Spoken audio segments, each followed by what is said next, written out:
My name is Hector Mendoza, and we're at Cañón del Padre. This is the colonia where we live at. Where are you from? California.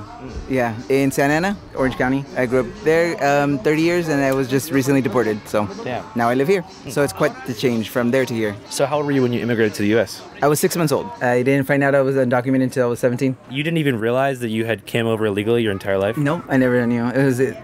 I don't believe it's something you would ask your parents or parents would bring up to you. How'd you find out? I applied for a driver's license. And what'd they say? They asked me for my social security and I didn't know what that was. And what'd your parents say? They said, oh, we have to move. What can you tell us about this place? It's new. It's referred to as Cartolandia, which is homes of carton. Wow, actually the neighborhood is called Nueva Esperanza, but everybody calls it Cartolandia. It's poor. I mean, we have no cement on the floor. And it's most of our houses are built with just, basically it's a drywall. Yeah. How many people do you think live here? Close to 1,000. Yeah, there's a lot of people that are newly deported. President Donald Trump is directing ICE to expand deportations. He went on to say that Democrats use them to cheat in elections and expand their voter base. ¿En Estados Unidos también usan esa canción para los helados? Sí, es la misma canción ahí. Igualmente spooky también. Can you give us a little tour? Yeah, well, this is my kitchen. Will be the finished kitchen once I'm done. I have some cabinets outside that I'm gonna hang up, the stove on that side, but everything's gonna be here. My little walkway and my living room. My bathroom's in here, but somebody's busy. Somebody's in the bathroom. I'm actually proud of my bathroom. I did it myself. And that's it. It's a mess. Yeah, full of a lot of junk. What's the biggest challenge about living here? I don't know if it's between security and honestly just water and electricity. Sometimes we just have no light. When you say security, what do you mean? Well, yeah, it gets dangerous in Mexico. Yeah. Believe it or not. Yeah, I mean, it's pretty dangerous in Mexico. It's a scary place. So far this year, more than 1,700 people have been murdered in the city of Tijuana. Somebody just got killed yesterday in the park across the street. I mean, across the canal, the tunnel. Somebody just got killed yesterday. What happened? He got shot at. I'm pretty sure that this whole colonia is drug controlled, actually. Yeah. Controlled by that one organization? Yeah. And you don't have to answer this if you don't want, but did you get convicted of a crime prior to being deported? Yeah, I did. Actually, I got convicted of, grand theft for a bicycle that I bought, which I thought was legit, but ended up being stolen. So yeah, and it was worth at least $4,000. You bought it on Craigslist? No, I bought it off somebody on the street. So you walked past a dude and he had a bike for sale? He was offering the bike to sell, and my brother knew him and sold me the bike, and I was like, okay. And I got arrested. Not even that same day I got arrested. Yeah. But were you caught by like a federal agency? Oh yeah, I was. I was at home when I was arrested and taken to federal custody. There I began deportation hearings, and I was finally deported. The Department of Justice is issuing a directive now aimed at naturalized citizens who commit certain crimes. Yeah, the move is raising concerns and some fears within the immigrant community. It was a terrible experience saying bye to my parents. Are they still there? They're still over there, yeah. Yep. You talk to them often? Every day. Would you ever think about hopping the border back? Illegally, no. Legally, if I could, that's the first thing I shoot for. But I applied for withholdings of removal, which is asylum, based on my social party with the LGBT community. So I'm gonna stay here for a while. I hope to see my parents again. Yeah, give them a hug. I want to go back. It's awesome. I liked In-N-Out the most. Hola chicos, estás viendo Canal 5 Latinoamérica. Y ahora estamos en un barrio en Tijuana y sabemos que en los Estados Unidos hay una conversación muy importante sobre la inmigración y el impacto económico de los migrantes. Pero la otra cara de la moneda de lo que no se habla, empresas extranjeras que llegan a instalarse aquí a México. Y las dos conversaciones son perfectamente encapsuladas en este área. For reference, we're about 15 minutes away from San Diego right now and about 100 feet away from an Amazon warehouse. Now, if you're someone who can't immediately tell an Amazon warehouse from the blue and gray decal, it may be hard to clock this place as a packing and shipping center, given the fact that they've removed their decal from the building as a result of the shameful optics that ensued after the construction. Podemos observar que en las dos esquinas donde estaba el logo de Amazon ya no existe. Quitaron las letras por, no sé, hacer por imagen, creo. Mi perspectiva fue por lo mismo, el contraste, que no daba la imagen que quería la empresa, a lo mejor, yo creo. But this is still, in fact, a corporate American Bezos dollar generator over yonder, past a couple gates and barbed wire fences. Aquí es un almacén de Amazon. Amazon just opened its newest distribution center in Mexico. This fulfillment center is bringing hundreds of jobs to Tijuana and is expected to shorten the delivery time throughout the northwest region of the country. But to back up a bit, let's talk about where we are. Okay, We're in Tijuana, Baja California, Mexico, in a slum called Cardboard Land. Well, it translates to Cartolandia in Spanish, but it pretty much means cardboard land, plywood land. It's houses made out of wood that people don't pay rent. Me neither, but you know what I know. A lot of people here currently work for Amazon or used to work for Amazon and built homes here to be close to their work. Porque está cerquita. Cuando nosotros queremos buscar un trabajo, pues vamos a la Amazon. Mi hermana, mi cuñado, no sé exactamente qué realicen, pero están en envíos, trabajan de noche. Others were recently deported from the U.S. as a result of ICE raids and deportations. Ese ha sido deportado, pero ya tiene mucho tiempo que lo deportaron. ¿Hace cuánto fue deportado? 2005. And a lot of people just live here because it's the cheapest place in town to get a decent apartment for under $0. You actually don't have to pay any money to live here, but you do have to put up the money to build the house that you want to live in.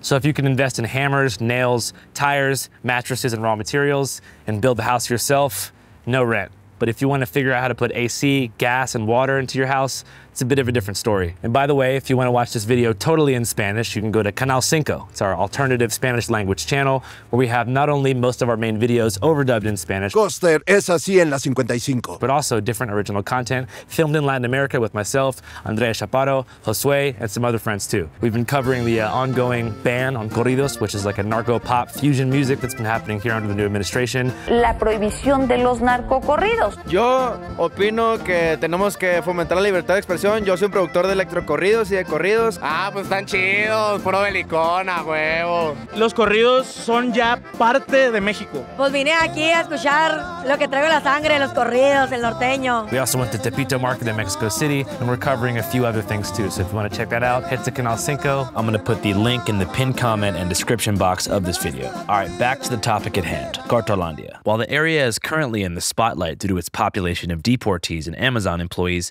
the makeshift walls of these homes tell a story far deeper than what meets the naked eye. Esto tiene años, hasta más de 40, 50 años tiene, nomás porque estaba rodeada de árboles.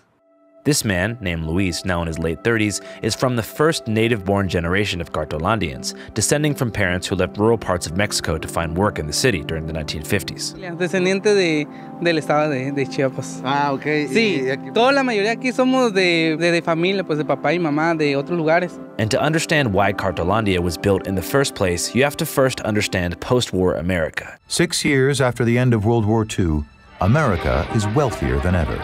All right, bear with me. So in the US, the post-war 40s, or the baby boom of the 50s, is typically thought of as being the age of prosperity, especially for the veterans who came back from Japan and Europe and stuff, and were able to enjoy the benefits of the GI Bill, like dirt cheap subsidized mortgages on new homes in the burbs, free college, monthly checks in the mail, and more. But the post-war era in America was also the beginning of American manufacturing's death spiral, leading us slowly into today's reality, where 97% of our clothing and electronics are imported from factories and sweatshops in developing nations like China, India, and Vietnam. This spiral, of course, was made possible by corporate executives who are now dead that at one point sought to yield a higher profit margin at the expense of American jobs. And here's how they did it. You see, back in the day in 1944, right after the war ended, there was a secret meeting in New Hampshire called the Bretton Woods Conference, where delegates from 44 different allied nations all met up to create something called the IMF, the International Monetary Fund, aka the World Bank, which set the US dollar as the official global currency. #1, baby, printed right there in Philadelphia.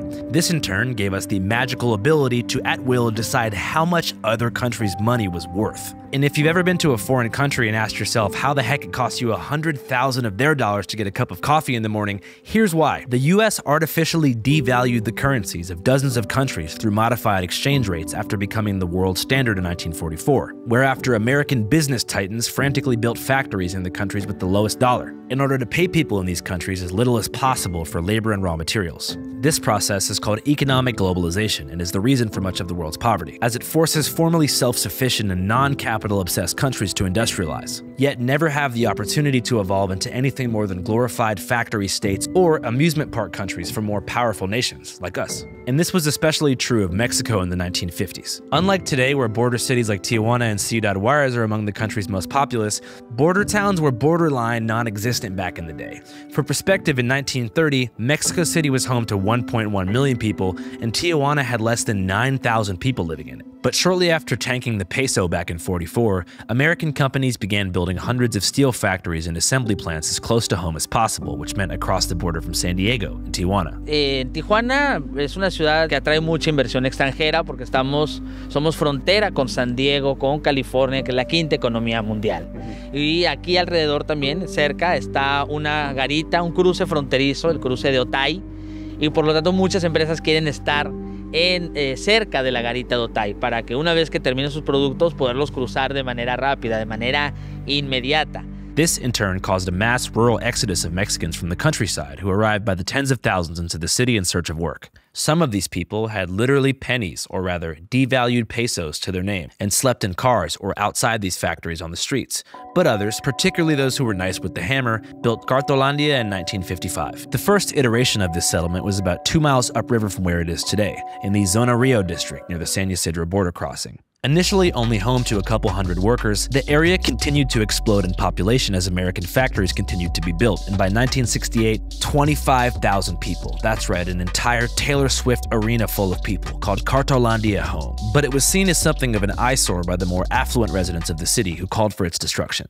Se tomó la decisión de desalojar esta zona. Alright, now before we get into how the first Cartolandia was destroyed by the state government, I want to tell you guys about a service that I just used when I was down in Mexico filming. It allowed me to use high-speed 5 GB data and WhatsApp my little American heart out without having to buy a SIM card from a sketchy airport kiosk or pay a fortune in roaming fees. And that service is called Saley, an eSIM app that allows you, that's right you, to score an easy-to-use virtual SIM card with a single download, no matter where you're headed. On a real tip, I honestly wish I'd known about this earlier, specifically when I visited Ukraine after the war began in 2021. Naturally, I did what most non-Saley users do when they go to a new place. I stood in a 45-minute line behind 200 other people to rent some weird little plastic Wi-Fi brick to put in my backpack so I could live stream when I was out there. The brick said 3G, but once I powered up the old smartphone, live streaming was impossible, and I couldn't even send a single photo without my phone glitching out and shutting down. Eventually, I gave up and turned on roaming for the remainder of the trip, and when I got home, T-Mobile hit me with a bill that resembled the 10% down payment for a 2002 Toyota Camry. 1 week, $3,000. Unbelievable.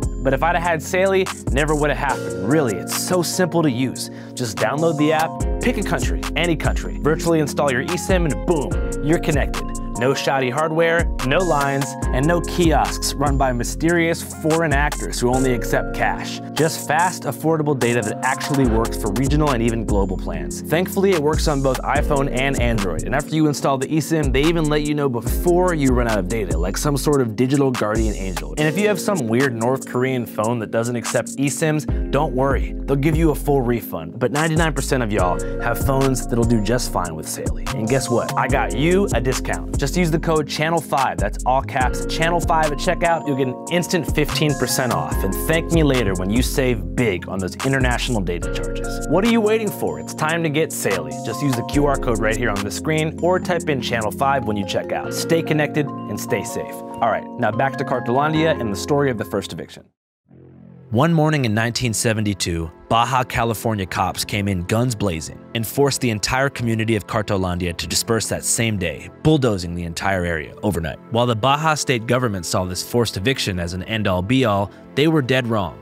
Like in the case of most homeless sweeps in the States, where they just kind of kick people around and expect them to figure out life somewhere else, Cartolandians simply migrated to a new hub just blocks away from where the fuzz was giving them guff, specifically at a strip of land that was classified as undesignated federal territory. Miren, recordemos que estos terrenos no son propiedad privada, son federales. Entonces, ¿quién es el dueño del terreno federal? Es Conagua, la Comisión Nacional del Agua, pero la Comisión Nacional del Agua no tiene la estructura, ni el aparato, ni los recursos, ni el personal humano, ni la intención de venir a sacar a la gente, ¿no? Tampoco lo va a hacer. So that same year, Cartolandia 2.0 was born, but renamed Nueva Esperanza, Spanish for New Hope.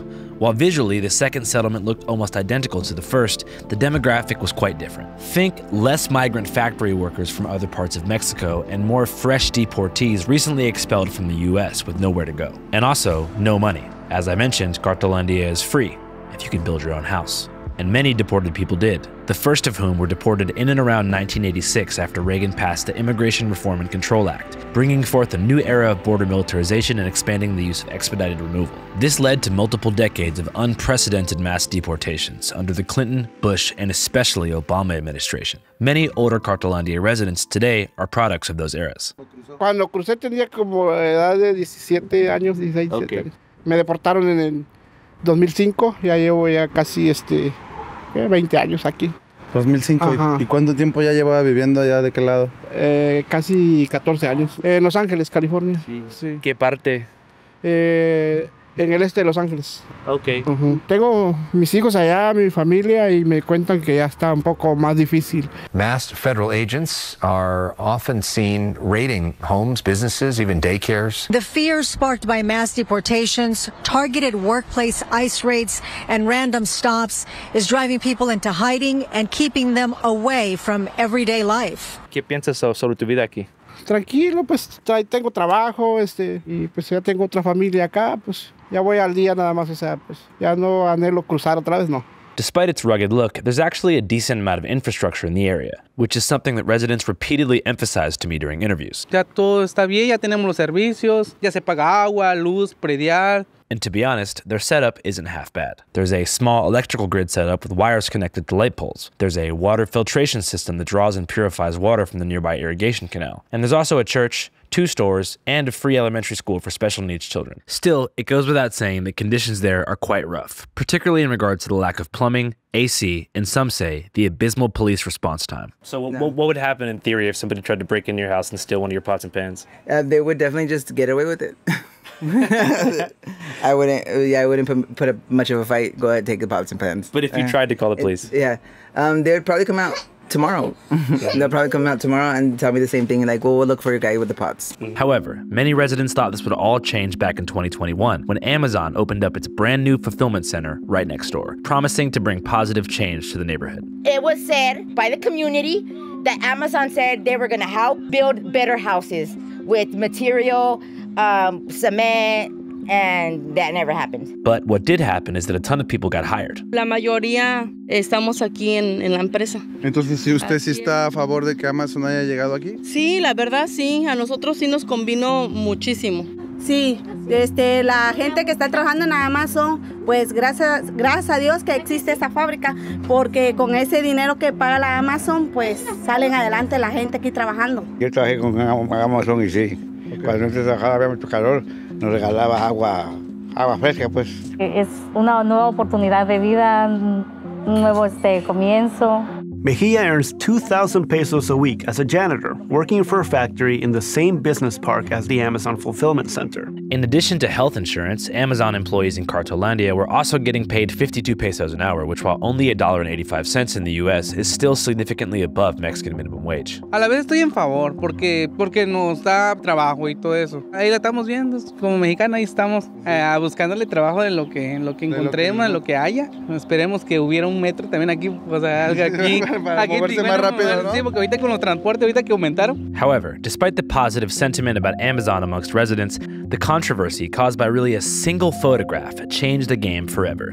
That photo of the warehouse looming behind the slums, which I'm sure a lot of you guys have seen, drew ire from the international press, baking its way into the collective conscience of American progressives. The result of this new distribution center will save costs and deliver time. I'll never forget this as long as I live. This news is funded by viewers like you. Do you know those large cardboard boxes that refrigerators come into and stoves those big? That's where people were living. They were living literally in cardboard boxes. So workers in America were thrown out on the street, and people in Mexico exploited in a horrible way, and these big, shiny new factories at the time. This bad PR, some feel, caused Amazon to first remove their logo and then close up shop shortly after. Pues yo que sepa, no sé si está funcionando ahorita. ¿Ahorita no está funcionando? No hay movimiento, no se ve nada. ¿Que te haga mucho gusto eso de las fotos y todo eso? Sí, porque se estaba haciendo muy viral. Sí. Sí, se estaba haciendo muy viral que Amazon se puso en un lugar, pero siempre salen las fotos donde están las casitas en la calle, o sea, es como si yo fuera de la zona centro y tomo una foto donde están las casitas de, no sé, los que están donde están los inmigrantes, y digo, esto es zona centro, o sea, no sé si sea por ahorita el caso que está pasando con Estados Unidos sobre los aranceles y todo eso. Pero ahorita no hay tanto movimiento. No hay tanto movimiento, exacto. Yet, despite the new apparent absence of Amazon, residents have their own ways of making money. Mira, azúcar, el fentanilo de este país. Some manufacture clothes, one cuts hair, and others work remotely for American companies. Yes. What do you do for work mainly here? Here, I work as an agent for a call center. Really? Call center, yeah. And I work from home, so it's awesome. What kind of things do you say when you call people? I mainly just set up appointments for a psychologist in Orange County. Psychiatrist or psychologist? Psychiatrist, like sorry. People who need counseling, not people who want to understand the mechanisms of thought. True that, yeah. I set up appointments for a psychiatrist. So somebody will call you saying like they have depression and you'll pair them with a therapist? Yeah, pair them with a therapist, availability, and with kids with Alzheimer's or certain things like that. You think everybody should do therapy? Yes. I think it's important. I get calls and they last me about 30 minutes and I'm like, lady, you need to talk to somebody. Yeah. Okay, good. Thanks for your time, man. I appreciate it. Anything you want to say to the people? Well, look out for the Mexicans, you know? All right, thanks, man. I really appreciate it. Yeah, no problem. Canal 5 en vivo en todo el mundo, Hollywood Ignite. Maldita autoridad, Canal 5 Noticias. Canal 5, no, mierda con cobardes. Y 5 es el mejor número. Próxima pregunta.